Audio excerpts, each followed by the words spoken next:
baru gajian, langsung makan sushi terus nongkrong sama temen di kafe. Rasanya puas banget nih, hidup kayak raja. Tapi 2 minggu kemudian, kok semua itu rasanya udah kayak ilusi ya? Terpaksa akhirnya tiap hari makan Indomie, atau yang mukanya tebel, ya numpang makan di rumah temen. Anehnya, kita sudah menderita seperti ini, tapi ujung-ujungnya bulan depan, kok kita ulangin lagi? Ini masalahnya bukan karena kita boros, tapi karena kita belum sadar nih, kalau ternyata keputusan keuangan itu emosional. Di episode kali ini, kita akan bahas faktor-faktor psikologis nih yang menyebabkan kita boros. Dan bagaimana cara mengatasinya, kita harus bicara. Part 1. Masalah bukan logika, tapi emosi. Gua dulu pas baru mulai kerja, sudah merencanakan banyak hal nih. Mau nabung tiap bulan, investasi saham, reksadana, dan sebagainya. Tapi, begitu tiba-tiba ada temen ngajak nongkrong, ya harus ikut dong biar tetap gaul. Terus abis itu tiba-tiba lihat buka HP, kok headset yang gue incer-incer diskon nih. Jadinya sayang nih, daripada hilang diskonnya, beli dong. Tapi begitu lihat juga duitnya kurang dikit. Jadi daripada sayang diskonnya hilang, akhirnya gue pakai pay later buat beli headset itu. Apa dari teman-teman pernah merasa seperti ini juga? Di sinilah kita harus sadar ya, kalau sebenarnya keputusan finansial kita itu tidak 100% logis nih. Malah seringkali ya, itu emosional. Part 2. 3 perangkap psikologis yang bikin kita boros. Ada 3 jebakan nih yang membuat kita boros tanpa kita sadari. Yang pertama itu namanya fenomena time inconsistency. Jadi gini loh, seringkali ketika kita buat rencana kan, kita kan buat rencana jangka panjang untuk di masa depan. Karena memang nabung dan investasi itu butuh waktu. Gak bisa dong langsung kaya sekarang juga. Memangnya rampok bank. Tapi kita gak mempertimbangkan nih kalau ternyata otak kita memandang diri kita sekarang dan diri kita di masa depan itu sebagai 2 orang yang berbeda. Gampangnya gini deh. Coba lu bayangin misalnya lu yang kerja keras, terus gua yang terima hasilnya. Lu bisa terima gak? Nah, masalahnya inilah yang terjadi di dalam otak kita nih tanpa kita sadari. Jadi ketika kita harus ambil keputusan nih, harus menabung atau jalan-jalan sama temen, ya jelas jawabannya itu jalan-jalan sama temen. Soalnya karena masa depan itu kan kelihatannya jauh banget nih, kayak gak nyata gitu ya. Dan masa sekarang ya langsung nih kita happy-nya sekarang.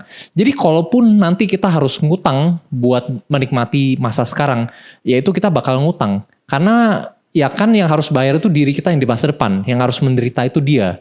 Kalau sekarang mah kita happy-happy aja. Kalau lu itu tipenya orang yang setelah gajian langsung abisin buat self reward, atau bener-bener disimpan nih sampai nggak mau dikeluarin sama sekali. Coba tulis di kolom komentar ya, karena kita pengen tahu nih tim mana yang paling banyak. Dan ini sebenarnya erat nih hubungannya dengan poin selanjutnya, scarcity mindset. Jadi ini kita pergi dari satu ekstrim ke ekstrim selanjutnya ya. Jadi kalau misalnya tadi itu kita begitu dapat uang langsung kita keluarin. Ini sekarang masalah selanjutnya, ketika kita dapat duit, kita nggak mau keluarin duitnya sama sekali. Uangnya itu kita peluk erat-erat nih, kayak nggak mau kita lepas sama sekali. Padahal sebenarnya keluar uang itu bisa aja baik buat kita loh. Contohnya aja, kita baru dapat bonus, asik nih. Tapi bukannya investasi atau bayar utang dengan bunga tinggi, atau kita bisa juga ikut kursus nih buat upgrade diri. Uangnya malah kita langsung simpan di bank. Karena kita takut uangnya hilang. Ini sama seperti kita punya pisau dapur yang super duper tajam nih. Tapi bukannya kita pakai buat masak-masak atau buat motong-motong, malah kita pajang aja.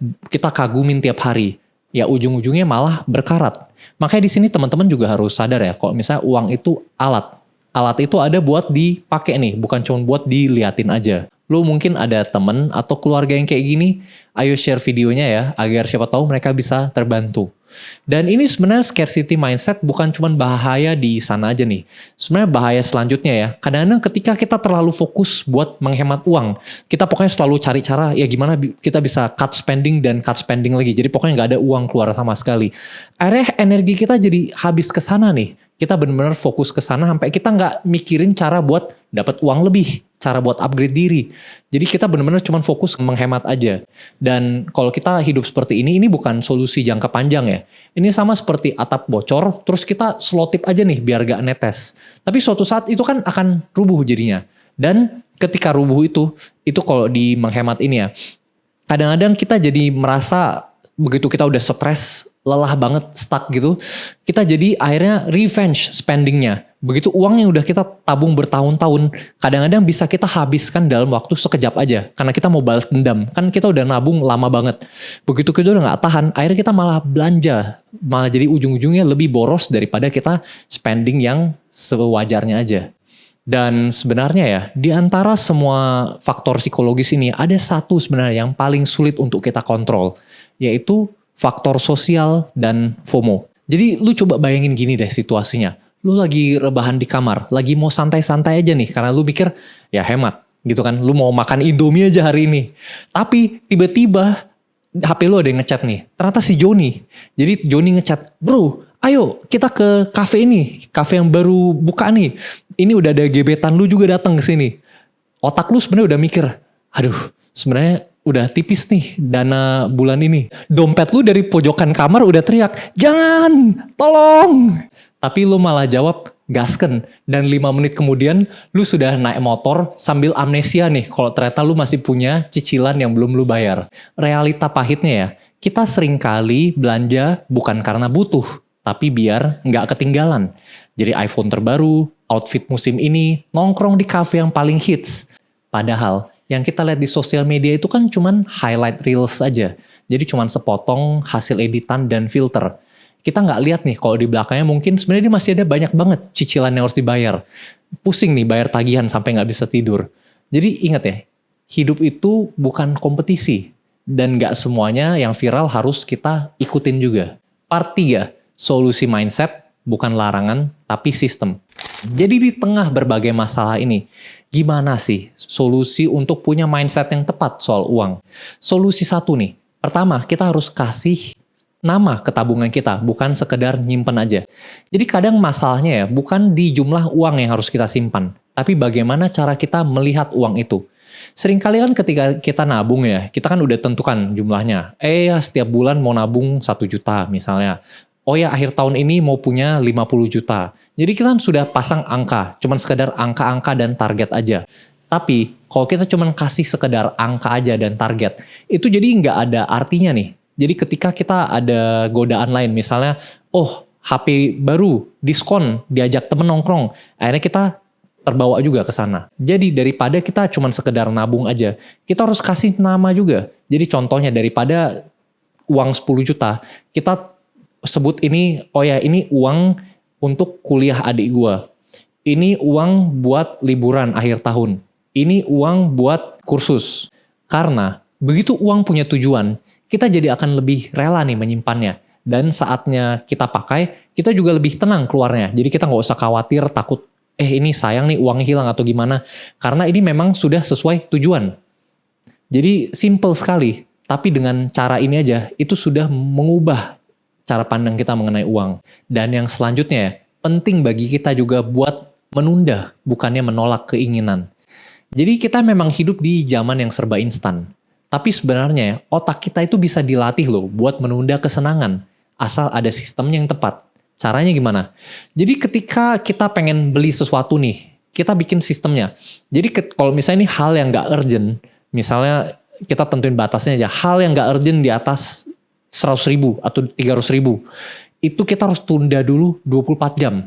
Karena biasanya keinginan itu memang cuman ledakan sesaat aja nih. Jadi kalau kita sudah berikan waktu 24 jam itu ya, dan kita masih benar-benar ingin banget, mungkin itu memang penting bagi kita. Jadi, tapi ini penting ya untuk kita kasih waktu. Sebenarnya makin panjang, semakin tinggi juga nih kemungkinan kita untuk gak jadi beli. Jadi ini tergantung dari teman-teman juga sih. Kalau bisa sih kasih waktu yang seminggu lah. Misalnya kalau semakin besar nilainya, kasih waktu semakin panjang. Jadi misalnya mau beli HP baru, coba deh tunggu 1 bulan. Jadi kalau misalnya setelah 1 bulan tetap mau, baru kita pertimbangkan lagi di sana. Cuman ini bukan soal pelit ya, tapi soal menghemat, cara memakai uang dengan benar. Karena yang nyesel itu bukan lu sekarang, tapi diri lu yang 2 minggu lagi. Dan yang solusi selanjutnya, kita juga harus bandingkan dengan diri sendiri, bukan sama orang lain. Kita nggak bisa nutup mata ya. Kalau sosial media itu sebenarnya memang editan aja. Itu semua yang cuman yang bagus-bagusnya aja nih. Nggak mungkin dong kita pada saat kesusahan terus kita posting-posting di sosial media. Nah, karena itu, kuncinya itu kita harus bandingkan diri kita sama diri kita yang tahun lalu. Jadi jangan bandingin sama si Joni nih yang baru beli mobil baru. Padahal sebenarnya dia itu lagi stres bayar cicilan.